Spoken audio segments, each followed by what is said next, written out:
Mm-hmm. Mm-hmm. Mm-hmm. Let's go. I wake up to a little bit of drool on my pillow, feel like it's gonna be a bad day. Yeah, I'm tired of shit, and the coffee ain't hit yet, damn, ain't that great. I don't wanna go to work, cause my boss is a jerk, and I'm not even that paid. I need a change in my life, cause I don't feel alive, and there's nothing that makes me happy. Welcome back to the show, Broncos Country. This is an absolute wild time to be a fan of the orange and blue. We are coming off a highly competitive season where Vance Joseph's defense kept this team in the hunt all the way to the AFC Championship game. And Sean Payton is not taking his foot off the gas pedal. Today we're deep diving into the DNA of this roster. We're talking about the young players who could define the next few years of Denver football. We are tracking two under-the-radar undrafted rookies who have the tape to completely break training camp wide open. Texas A&M linebacker Terran York and Georgia Tech cornerback Amari Harvey.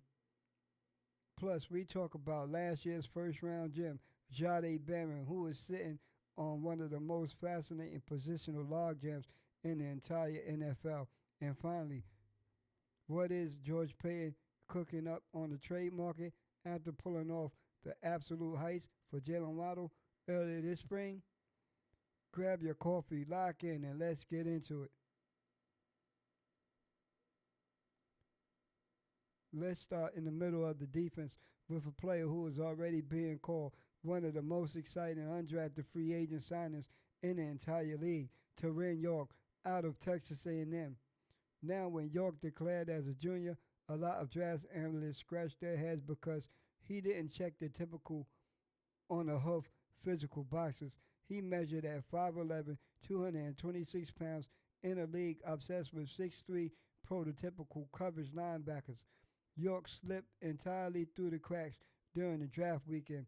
But let me tell you why Sean Payton and George Payton pounced on him the second the draft ended, handing him a 3-year, $3,125,000, 3-year, $3.125 million contract with $325,000 guaranteed, the highest guarantee given to any UDFA in the NFL this year.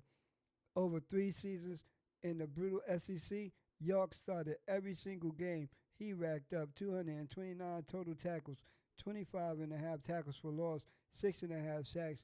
He is an absolute heat-seeking missile against the run. Tape analysts like Dane Brugger call him a literal football junkie.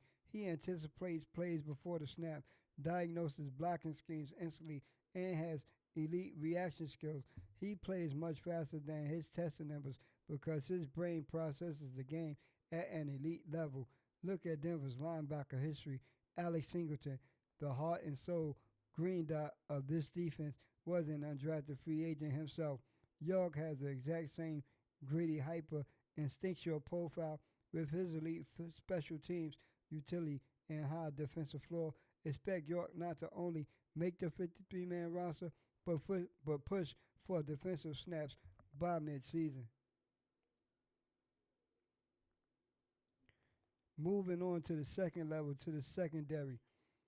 Let's talk about another undrafted rookie cornerback, Amari Harvey, out of Georgia Tech.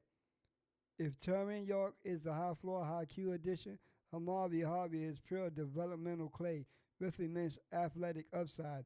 He is 23 years old, standing 5'11", 185 pounds. He spent his first season at Auburn before transferring to Georgia Tech, where he really found his footing. Harvey played 10 games, starting 8, and put up 26 tackles, 3 tackles for loss, a sack, and led the Yellow Jackets with 7 pass breakups. When you turn on his film, you see an incredibly aggressive, physical corner who loves to trigger downhill and lay a hit in the run support. He's got great vertical leaping ability and a natural tracker's instinct for the football. He logged massive interceptions and high leverage moments against teams like Miami and Boston College during his college career. He did go undrafted. Why did he go undrafted? His testing numbers at Georgia Tech's Pro Day were a bit underwhelming, including the 9.8 broad jump. He chose to sit out several combine drills because of that. he's a bit raw. He is likely looking at a practice squad developmental year for 2026. But don't sleep on him. With standard roster churn coming in 2027, Harvey is the exact type of player Vance Joseph can mold into a reliable boundary defender over the next 12 months. Now let's talk about a man who needs no introduction but deserves massive spotlight, Jahdae Barron. Denver shocked everyone in the first round of the 2025 NFL Draft, selecting the Jim Thorpe Award-winning Texas defensive back 20th overall. Why was it a shock? Because Denver already has arguably the deepest cornerback room in the entire NFL, with Pat Surtain II, Riley Moss, and Jaquan McMillan. As a rookie, Barron had a quiet statistical year on paper because he was playing a rotational role, but general manager George Payton recently called Barron's development a great problem to have. When Pat Surtain went down with an injury last year, it was rookie Jahdae Barron who stepped up, filled the void across multiple spots, and helped Denver win all 3 games during that stretch. He finished the year playing in all 17 games, starting 5, and showing elite traits and dime packages against tight ends. What makes Barron so special is that Sean Payton can use him like a chess piece. He can play outside boundary, he can master the nickel slot, and he can even drop back to a safety. Payton explicitly praised his ability to handle a massive cognitive volume of defensive plays. Heading into training camp, Barron is pushing hard, while Surtain, McMillan, and Moss are the projected starters. Barron is the ultimate defensive assurance posse and elite matchup weapon against modern hybrid tight ends. If anyone slips or get banged up, Barron is flowed to explode into a household name. Finally, let's look at the bigger macro picture. George Payton and Sean Payton and the Denver Broncos trade market. Denver already pulled off the move of the offseason by sending their 2026 first, third, and fourth round picks to Miami to secure elite wide receiver Jalen Waddle.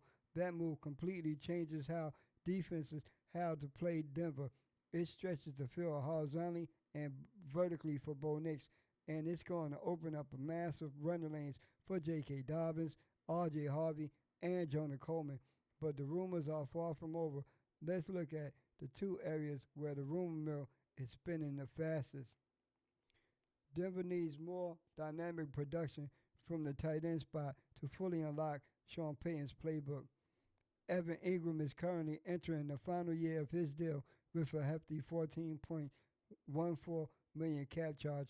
Insiders are already speculating that if the rookie tight end emerged strong in training camp, Denver could look to save cap space or explore flipping veteran pieces to recoup some draft capital spent on Waddle. Because the Broncos are so insanely deep at cornerback, with Surtain, Moss, and McMillan, and Jahdae Barron, league executives are keeping a close eye on Mile High. Teams desperate for secondary help have reportedly dialed Denver's number. While it's highly unlikely Denver moves Surtain or Barron, their overwhelming depth means they possess unique leverage to acquire future draft capital or extra front 7 defender if the right deal materializes before the trade market. The bottom line is that Sean Payton has built a culture centered around grit, high football intelligence, and absolute versatility. Wherever it's a first-round star like Jahdae Barron waiting for his moment to complete the takeover, or an undrafted diamond in the rough like Terrain York using his elite brain to secure a spot on the 53-man roster, this team is built to compete right now. Go Broncos.